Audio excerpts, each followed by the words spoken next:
अस्सलाम वालेकुम। सबसे पहले तो welcome to my YouTube channel. मैं हूं रऊफ़ काजी और सक्सेस यूट्यूब चैनल के साथ आप सबकी खिदमत में हाजिर हूं। इस चैनल का मेन थीम है इंग्लिश के बारे में सीखना और मैं इंशाल्लाह पूरी कोशिश करूंगा आप सबके लिए इंग्लिश को बहुत ज़्यादा आसान करके देने की। तो चलें वीडियो स्टार्ट करते हैं बगैर टाइम वेस्ट की। लास्ट दो वीडियोज़ में प्रेजेंट इंडेफिनिट टेंस कंप्लीट किया था। इस बार इंशाल्लाह इस वीडियो में प्रेजेंट कॉन्टीन्यूस टेंस को समझने की कोशिश करते हैं।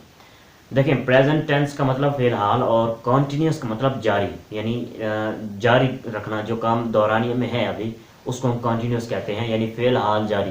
यानी एक तो इसमें यह है कि बात फ़िलहाल में होगी, जो भी इस ज़माने की होगी वो मौजूदा दौर में होगी, और दूसरी बात क्या है कि वो दौरानी अभी चल रहा होगा, यानी जो अभी हम कर रहे हैं इसी मौके पर जो कर रहे हैं वो प्रेजेंट कॉन्टीन्यूस कहलाएगा, यानी प्रेजेंट कॉन्टीन्यूस टेंस में वो बात गिनी जाएगी।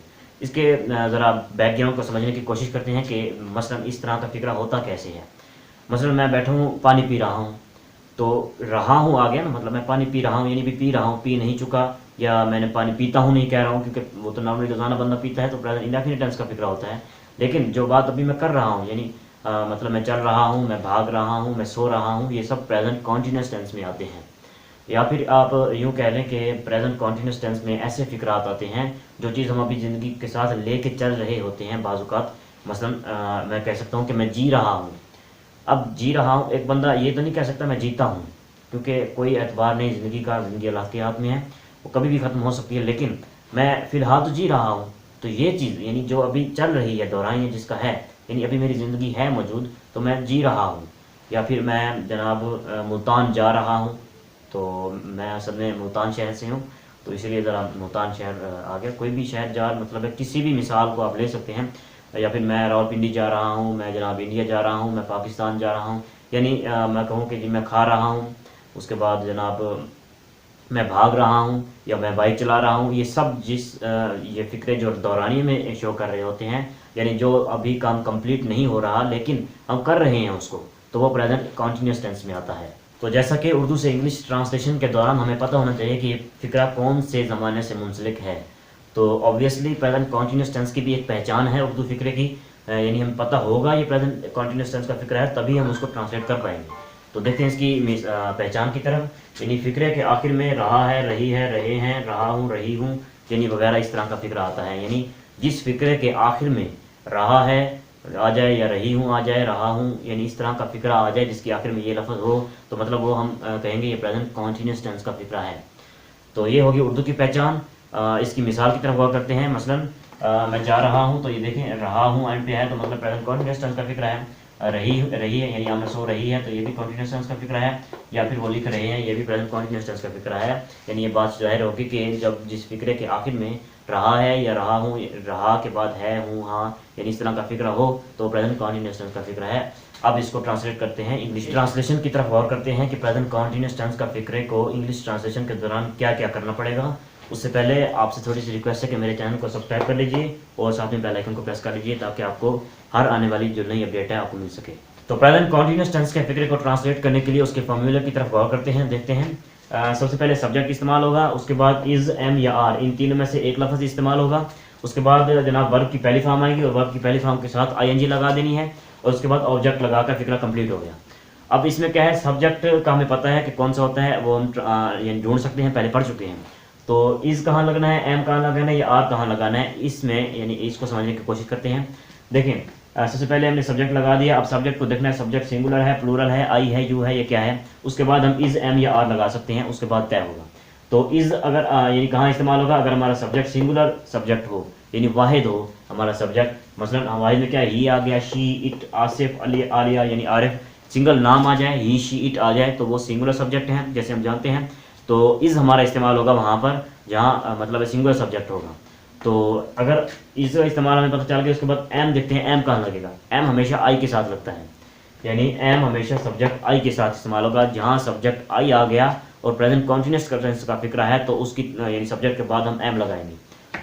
तो देखें, इज़ का इस्तेमाल पता चल गया, एम का इस्तेमाल का पता चल गया। अब आर के इस्तेमाल की तरफ देखते हैं। आर इस्तेमाल होगा हमारे प्लूरल सब्जेक्ट के साथ, या फिर यू के साथ भी आर इस्तेमाल होगा। मसलन आर हमारा सब्जेक्ट यहाँ पर यू आ जाए, दे आ जाए, वी आ जाए, या फिर दो नाम आ जाए, यानी आलिया एंड आसिफ, या फिर आरिफ एंड अली, यानी दो नाम आ जाए, तो फिर भी हमें पता है कि सब्जेक्ट हमारा प्लूरल में गिना जाता है, तो उसके लिए भी आर इस्तेमाल होगा। तो आगे देखते हैं, यानी यहाँ तक पता चल गया कि सबसे पहले इसके फार्मूले में क्या है। सब्जेक्ट आ गया, उसके बाद इज़ एम या आर लगना है। अब इनमें से इस्तेमाल करना भी हमने सीख। तो आइए चंद मिसालों के साथ समझने की कोशिश करते हैं। मसलन एक फ़िक्रा है, मैं स्कूल जा रहा हूँ, तो इसकी पहचान होगी कि एंड पर रहा हूँ आ गया है, तो मतलब ये प्रेजेंट कॉन्टीन्यूस टेंस का फ़िक्रा है। अब हम ट्रांसलेशन के लिए प्रेजेंट कॉन्टीन्यूस टेंस के जो उसूल को अपनाएंगे। तो देखते हैं, यानी सबसे पहले ट्रांसलेशन के लिए क्या होगा कि हमें सब्जेक्ट लगाना है, यानी फॉर्मूले में हमारा है पहले सब्जेक्ट इस्तेमाल होगा। तो इसका सब्जेक्ट कौन है? मैं की इंग्लिश क्या होगी? आई। उसके बाद आई के साथ यानी इज़ एम आर इसका इस्तेमाल करना है, तो हमें यानी आई के साथ कौन सा इस्तेमाल होगा? ये पढ़ा था, ये एम इस्तेमाल होगा, यानी इसकी इज़ नहीं लगेगा, आर नहीं लगेगा, सिर्फ एम लगेगा, क्योंकि सब्जेक्ट हमारा आई हो रहा है। उसके बाद हमारी वर्ब की पहली फॉर्म आएगी। अब पहली फॉर्म के साथ ऑब्जेक्ट लग गया। अब पहली फॉर्म तो आगे, इसके साथ इजाफा कौन सी चीज़ का है? आईएनजी का इजाफा है। तो हमने सिंपली क्या करना है, सबसे पहले वर्ब की पहली फॉर्म लगा देनी है और उसके साथ आईएनजी का इजाफा कर देना है, यानी गो की जगह गोइंग आ जाएगा। ठीक है, यानी सब्जेक्ट, उसके बाद इज एम आर, यानी सब्जेक्ट हमारा आई है तो एम आ गया, उसके बाद वर्ब की पहली फॉर्म, उसके साथ आईएनजी, और उसके बाद हमारा मफूल का तर्जुमा हो गया, वो हमारा फिक्रा कंप्लीट हो गया। अगली मिसाल की तरफ गौर करते हैं। मसलन वो बाहर जा रहे हैं, तो सबसे पहले सब्जेक्ट इस्तेमाल होगा। सब्जेक्ट कौन सा है? वो की इंग्लिश क्या होती है? यानी जा रहे हैं, तो मतलब ये एंड पे रहे हैं, तो एक तो बात ये यानी जाहिर होती है कि ये यानी प्रेजेंट कॉन्टीन्यूस टेंस का फिक्रा है। और एक दूसरी बात जाहिर होती है कि एंड पर है नून गुन्ना वाली है, मतलब ये वो सिंगल बंदा नहीं है, ये वो काफ़ी सारे लोग हैं। तो इसकी ट्रांसलेशन के लिए वो यानी वो का मतलब जैसे ही भी है, शी भी है और दे भी है, तो यहाँ पर दे वाला वो लगेगा, क्योंकि यहाँ पर जमा एंड पर है, मतलब है नून गुन्ना है का मतलब ये इसका सब्जेक्ट जो है वो जमा में है, तो ये वो की इंग्लिश दे वाली होगी। तो दे आ गया। उसके बाद हमने इज एम आर पे चूज़ करना है, कौन सा लगना है? तो दे यानी एक प्लूरल सब्जेक्ट है, तो इसके लिए आर का इस्तेमाल होगा। उसके बाद वर्ब की पहली फॉर्म, और उसके बाद हमारे यानी बाहर जा रहा है तो आउटसाइड इसका ऑब्जेक्ट आ गया। अब वर्ब की पहली फॉर्म आ गई, उसके साथ क्या करना था? हमने आईएनजी का इजाफा करना था, यानी दे आर गोइंग आउटसाइड। ये हो गया फिक्रा कंप्लीट, यानी सबसे पहले सब्जेक्ट, उसके बाद इज एम या आर सब्जेक्ट की मुनासिबत के साथ, उसके बाद वर्ब की पहली फॉर्म, उसके साथ आईएनजी का इजाफा, और फिर ऑब्जेक्ट का तर्जुमा, और फिर फिक्रा कंप्लीट। अगली मिसाल की तरफ गौर करते हैं। मसलन अली किताब पढ़ रहा है, तो अली यानी एंड पर रहा है, मतलब प्रेजेंट कॉन्टीन्यूस टेंस का फिक्रा है। उसके बाद अली है, अली एक सिंगल पर्सन है, अली एक वाहिद बंदा है, तो इस ये यानी हम सिंगुलर सब्जेक्ट की तरफ गिनेंगे। तो अली का तर्जुमा क्या होता है? अली। उसके बाद इज एम या आर कहाँ लगेगा?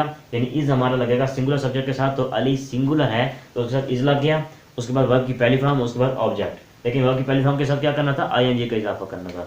तो स्टडी के साथ सिंपली क्या करेंगे? पहली फॉर्म होगी, उसके साथ आईएनजी लग गई, तो Ali is studying book, Ali किताब का मुताला कर रहा है, ये किताब पढ़ रहा है।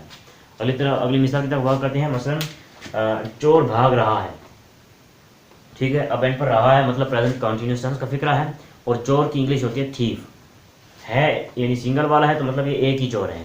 तो थीफ्स आता तो फिर डबल था, ये थीफ यानी सिंगल है, तो यानी पहले सब्जेक्ट आ गया, उसके बाद इज का इस्तेमाल क्यों करेंगे? क्योंकि इसका सब्जेक्ट सिंगुलर है, तो इज आ गया। उसके बाद रन, यानी भागने की इंग्लिश क्या होती है? रन, और रन की आईएनजी वाली फॉर्म कैसे इस्तेमाल होगी? यानी रनिंग, रनिंग के लिए क्या होगा? आर यू एन की जगह R U double N I N G, ठीक है, रनिंग आ गया, यानी थीफ इज रनिंग, ठीक है, अली इज रनिंग, लेकिन दे आ जाता तो फिर दे आर रनिंग आता, आई आ जाता तो आई एम रनिंग आ जाता, ठीक हो गया। यानी सबसे पहले सब्जेक्ट, उसके बाद इज एम या आर सब्जेक्ट की मुनासिबत के साथ, यानी आई के साथ एम या फिर ही शी इट, या सिंगुलर के साथ इज, और प्लूरल सब्जेक्ट के साथ आर का इस्तेमाल होगा। उसके बाद वर्ब की पहली फॉर्म, उसके बाद आईएनजी, और उसके बाद ऑब्जेक्ट का तर्जुमा होगा, और ये फिक्रा हमारा कंप्लीट हो गया प्रेजेंट कॉन्टीन्यूस टेंस का। प्रेजेंट कॉन्टीन्यूस टेंस का असर्टिव पार्ट पढ़ा। अब प्रेजेंट कॉन्टीन्यूस टेंस के नेगेटिव यानी फिक्रे को ट्रांसलेशन का उसूल समझने की कोशिश करते हैं कि अगर प्रेजेंट कॉन्टीन्यूस टेंस का नेगेटिव फिक्रा है तो उसको कैसे ट्रांसलेट करते हैं। तो मसलन वो नहीं भाग रहा है, अब रहा एंड पे है तो मतलब प्रेजेंट कॉन्टीन्यूस टेंस का फिक्रा है, लेकिन नहीं का इस्तेमाल हो गया तो मतलब ये मनफी फिक्रा है। अब ट्रांसलेशन की तरफ गौर करते हैं। देखिए इसके लिए फॉर्मूला वही है, सिंपल, यानी सब्जेक्ट, उसके बाद इज एम या आर, सिर्फ फर्क ये है कि इसके साथ नॉट लगा देना है, उसके बाद वर्ब की पहली फॉर्म के साथ आईएनजी और फिर ऑब्जेक्ट। यानी हमारा जो प्रेजेंट इन कॉन्टीन्यूस टेंस का असर्टिव पार्ट जैसे हम ट्रांसलेट करते हैं, यानी सबसे पहले सब्जेक्ट इज एम आर, उसके बाद आईएनजी लगा देनी है, बाकी सारा वही का वही फार्मूला है सब्जेक्ट यानी असर्टिव पार्ट की तरह का। मसलन ही इज़ नॉट रनिंग, अगर सिंपल होता ही इज़ रनिंग तो वो भाग रहा है, अगर मैं कहूँ वो नहीं भाग रहा है तो सिर्फ क्या करेंगे? इसके साथ नॉट लगा देंगे।